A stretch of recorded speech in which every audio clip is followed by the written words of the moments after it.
When you're looking for sheds, where do you look? What's your favorite place or direction, or how do you decide where to go? Bedding areas I like looking because they're there quite a bit, and feeding areas of course, but it's usually out in long grass or corn or something like that, so it's a lot harder to find. Yeah. And then fence lines, because when they're jumping it jars them a little bit, and I've found them along fence lines or creek crossings where they trip or something in the rocks. You know, as many fence crossings as I follow, I don't find many there. Not that many, but when you do find one, it's right there. Yeah, it's like, and it's really like 4 feet from it's almost, the only thing that one time I did find one match set laying, like he had been laying there and they were laying like this. It was almost like they just plopped right off his head. Nice. So, but typically when you find them next to a fence, they're not right at the bottom of the fence. They're 4 feet from the fence or something like that.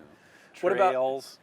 Yeah. You know, just following trails, especially if it's a hard winter where it's deep snow and they're all going down certain trails. They like, I've been on trails where it's like picking them, you know, That's it's fun. like picking eggs.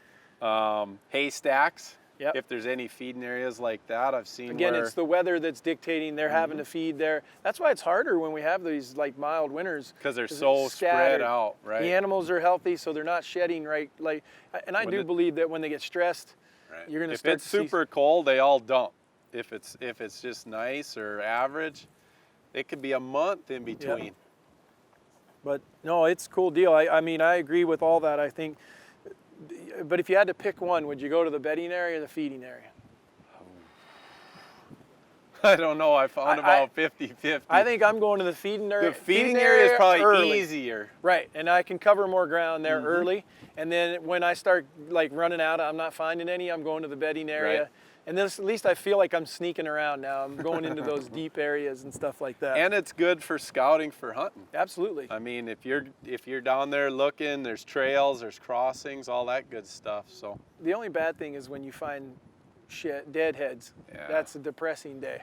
It could be a cool thing, but at the same time, especially if it's one of the bucks you've been after or something if like you're that. if you're on your own stuff that you hunt, it's bad. But if you're somewhere else where you're just looking and you find it, it's pretty cool.